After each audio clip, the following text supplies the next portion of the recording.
सो hey everyone, स्वागत आप सभी का आपके अपने चैनल गणित मंत्र में। दोस्तों, आज की इस क्लास में मैं आप सभी को सर्कल यानी वृत्त के जितने भी कॉन्सेप्ट होते हैं कि क्या वृत्त की परिधि होती है, क्या वृत्त की त्रिज्या होती है, क्या जीवा होती है, क्या इसका क्षेत्रफल होता है, बेहतरीन ढंग से और बहुत क्लियर तरीका से मैं आप सभी को समझाने वाला हूँ। अगर आपको सीखना है वृत्त यानी कि सर्कल का सारे कॉन्सेप्ट, तो इस वीडियो में शुरू से अंत तक बने रहिएगा। मैं हर एक चीज को आपको क्लियर करते हुए सिखाते हुए चलूंगा। तो आइए देखिए, हमारे पास दो वृत्त है। तो देखिए, सबसे पहले वृत्त का एक सवाल होता है कि वृत्त कैसा होता है। तो वृत्त गोल होता है, जो चीज गोल है वो वृत्त है, बस सिंपल सी बात है। अब देखिए, वृत्त हमने एक गोल बनाया, तो आप इसके बीच में आएंगे तो एक पॉइंट होता है इस तरीका से। अब इस पॉइंट को हम लोग बोलते हैं केंद्रक। वृत्त का केंद्रक क्या बोलेंगे मेरे साथियों? केंद्रक। ये केंद्रक एकदम वृत्त के बीचों बीच होती है। ये केंद्रक वृत्त के बीचों बीच होता है। तो सबसे पहले इसका नाम क्या है मेरे भाई? ये जो गोल है इसको हम लोग बोल देंगे वृत्त। क्या बोलेंगे? वृत्त। इंग्लिश में बोलेंगे तो सर्कल। ठीक है, सर्कल। चलिए लिख ही देते हैं। वृत्त हो गया यानी कि सर्कल हो गया। अब आइए दूसरे स्टेप पे चलते हैं। अब देखिए, वृत्त बनाने के लिए, गोल बनाने के लिए, जैसे हम मान लीजिए यहाँ से यहाँ वृत्त बनाना शुरू किया तो हमारा गोल बन गया। तो ये जो बना है इस तरीका से, ये पूरा यहाँ से यहाँ तक जो चले हैं, इसी लेंथ को हम लोग वृत्त की परिधि बोलते हैं। क्या बोलते हैं मेरे भाई? तो वृत्त की परिधि। आई होप आपको वृत्त की परिधि भी समझ में आ गया। नहीं आया कोई बात नहीं, फिर से एक बार चीजों को ध्यान से समझिएगा। सर्कल क्या होता है, वृत्त क्या होता है? जो चीज गोल हो उसे हम लोग वृत्त कहते हैं। वृत्त के बीच एक बूंदी होती है, एकदम बिंदी एकदम बीचे बीच होती है। वहां से आप वृत्त के कहीं भी किसी को टच कीजिएगा तो सबका लेंथ बराबर होता है। वो भी मैं अभी सिखाऊंगा। लेकिन वृत्त के जो बीच में बिंदु होती है उसे हम लोग वृत्त का केंद्रक बोलते हैं। और जैसे हमें गोल बनाने के लिए किसी चीज की आवश्यकता होगी, जैसे कोई वृत्ताकार खेत है, अब उसे हम लोग गोल से एकदम ताड़ से लपेटना है कि उसमें कोई चीज नहीं जाए, तो हम लोग ताड़ लेंगे ना इस तरीके से, ऐसे गोल। चाहे आप ये याद कीजिए कि ये साइकिल का टायर है, साइकिल का चक्का है। जो साइकिल का चक्का कैसा होता है? वो सर्कल शेप का होता है, वृत्त का शेप का होता है। तो साइकिल का जो बाहर में जो काला काला टायर रहता है उसी को हम लोग परिधि बोलते हैं। चलो मेरे भाई, अब परिधि आई होप आपको समझ में आ गया होगा। वृत्त की परिधि क्या होती है? सरकमफ्रेंस इसको बोलते हैं मेरे भाई। CF, सरकमफ्रेंस शॉर्ट में बोलते हैं CF। ओके, तो आई होप आपको वृत्त समझ में आ गया कि जो चीज गोल हो उसको वृत्त बोलेंगे। वृत्त का केंद्रक किसे कहते हैं? तो बीच में जो बिंदी दिख रहा है ये केंद्रक होता है। वृत्त की परिधि, तो ये जो गोल दिख रहा है इस तरीका से, ये लाइन, ये पूरा लेंथ इसका, तो वृत्त की परिधि होती है मेरे भाई। अब मैं आपको बोलूं कि वृत्त को मान लीजिए यहाँ से एक वृत्त से लेकर, एक पॉइंट से लेकर के दूसरे पॉइंट को टच कर दीजिए, और चलिए, और मैं बोलूं कि यहाँ से यहाँ टच कीजिए। बहुत अच्छा। और अगर कोई टच करना चाहते कीजिए, इस तरीका से टच करते जाइए। एक पॉइंट से दूसरे पॉइंट को, वृत्त को अगर टच करेंगे किसी तरीके से, आप टच कीजिए, इस तरीका से टच कीजिएगा, तो ये सब वृत्त की जीवा कहलाती है। क्या कहलाती है मेरे भाई? जीवा, यानी कि कोड इसको इंग्लिश में बोलते हैं। वृत्त की जीवा क्या होती है कि जैसे मैं एक छोटा सर्कल बनाता हूँ, बहुत अच्छा, ये वृत्त की केंद्रक है। अब जैसे एक वृत्त से दूसरे वृत्त, मतलब एक पॉइंट से दूसरे पॉइंट को जब टच करते हैं, इतने सारे बन रहा है ये सब मेरे भाई। ये सब हो गया वृत्त की जीवा। इसको हम लोग क्या बोलेंगे मेरे साथ? वृत्त की जीवा।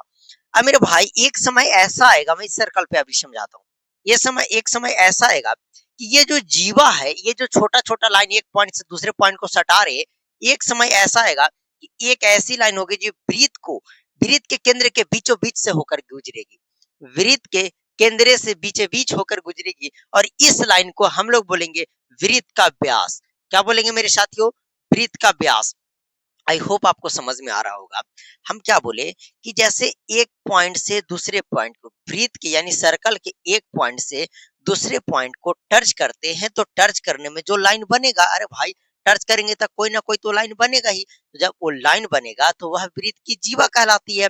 और एक समय ऐसा आएगा, आप जब वृत्त की जीवा अनंत, अब एक पॉइंट और बनती है कि एक वृत्त पे कितनी जीवा खींची जा सकती है? तो मेरे भाई अनंत। कितनी? अनंत, कोई इसका लिमिट नहीं है। अब जितना भी चाहे उतना एक वृत्त पे जीवा आप खींच सकते हैं। तो एक वृत्त पे अनंत जीवाएं खींची जा सकती है। तो ऐसा है ना कि एक समय आप जब ऐसे करते जाइएगा तो एक टाइम ऐसा आएगा कि ये सर्कल, ये जो वृत्त के केंद्रक है, इसके बीचों बीच से होकर ये वृत्त की जीवा गुजरेगी, ये केंद्रक से बीचों बीच होकर, तो इसे ही हम लोग वृत्त का व्यास कहेंगे, डायमीटर कहेंगे। अब मेरे भाई वृत्त का व्यास किसे कहते हैं? तो मेरे भाई केंद्रक से होकर जो लाइन गुजर गई, जो लाइन पार हो गया, उसे हम लोग क्या कहेंगे? तो उसे हम लोग वृत्त का व्यास कहेंगे। मेरे साथियों, आई होप आपको वृत्त का व्यास भी समझ में आ गया होगा। अब आइए समझते हैं आगे। अब देखिए, जैसे ये हमारे पास सर्कल है और ये केंद्रक है। अब केंद्रक से कोई कहीं पे भी वृत्त को टच कर दीजिए, जैसे ऐसे टच कर दिए, तो इसे हम लोग बोलेंगे वृत्त की त्रिज्या। वृत्त की त्रिज्या, आई होप आपको त्रिज्या समझ में आया।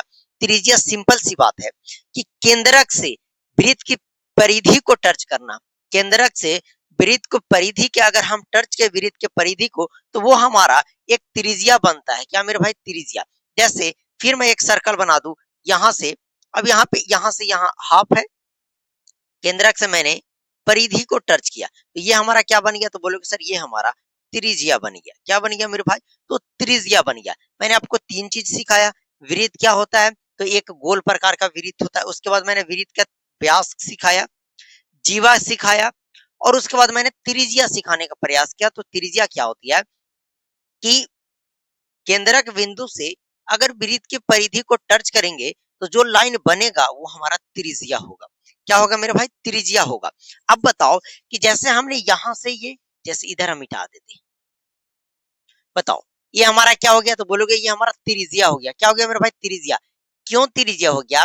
कि केंद्रक से ये परिधि को टच कर रहा, तो ये हमारा केंद्रक हो गया। अच्छा, उसी तरीका से क्या हम एक लाइन इधर से भी खींच सकते हैं? बोलोगे हाँ बिल्कुल, एक लाइन इधर से भी खींच सकते हैं।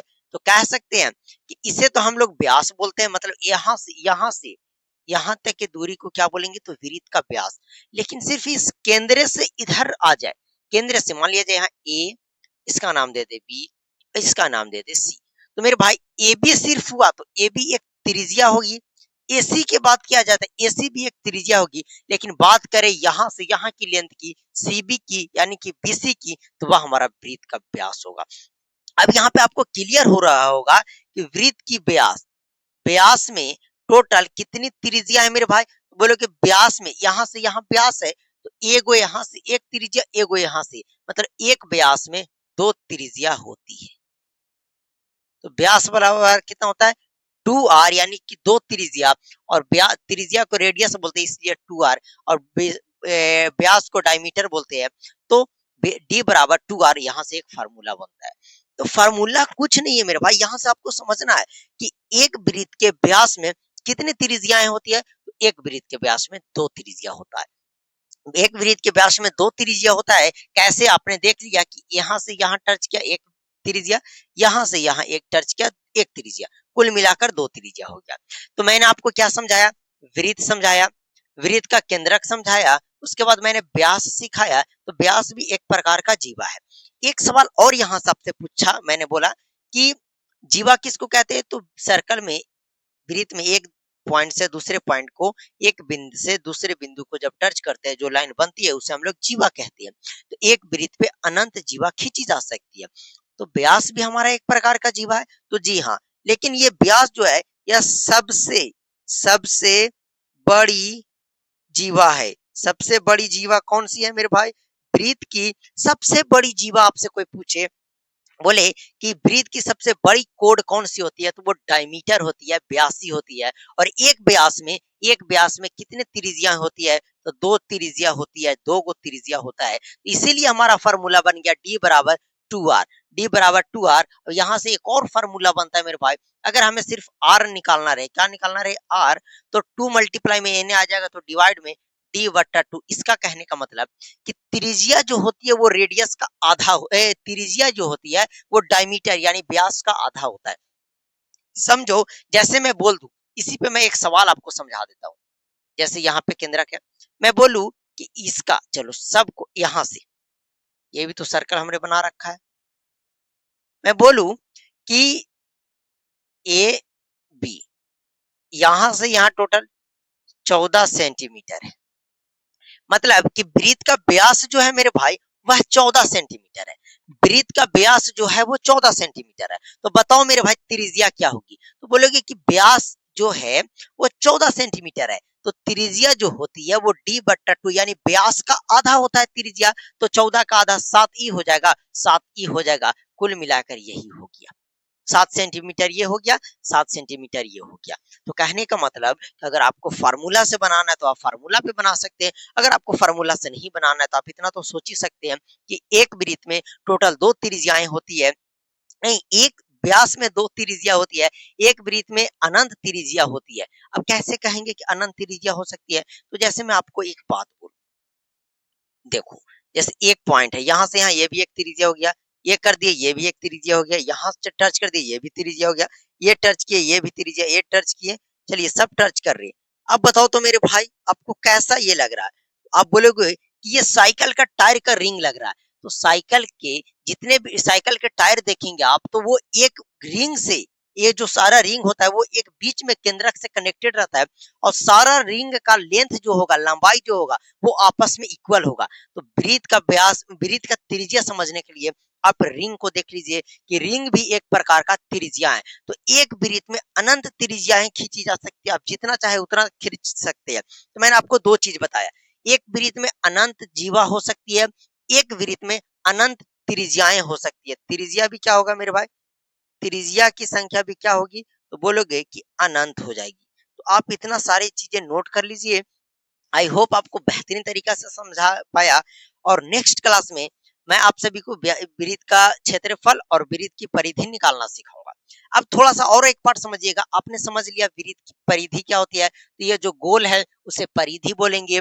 उसका व्यास क्या होता है, तो यहाँ से यहाँ का लेंथ का व्यास बोलते हैं। एक व्यास में 2 त्रिज्याएं होती है। त्रिज्या क्या होती है मेरे भाई? तो एक केंद्रक से किसी भी पॉइंट को टच करेंगे, जो बनेगा वो त्रिज्या कहलाएगी। अब हम समझते हैं क्षेत्रफल क्या होता है, बस थोड़ा सा क्षेत्रफल लास्ट समझाते हैं, उसके बाद क्लास को करेंगे खत्म। तो मेरे भाई क्षेत्रफल, क्षेत्रफल किस एरिया को कहते हैं, यानी कि एरिया, इंग्लिश में बोले भाई तो एरिया। जैसे ये सर्कल है, अब बताओ ये जब हम गोल पार दिए, इसका ये लेंथ कुछ होगा तो वो तो परिधि कहलाएगी, और ये केंद्रक हो गया।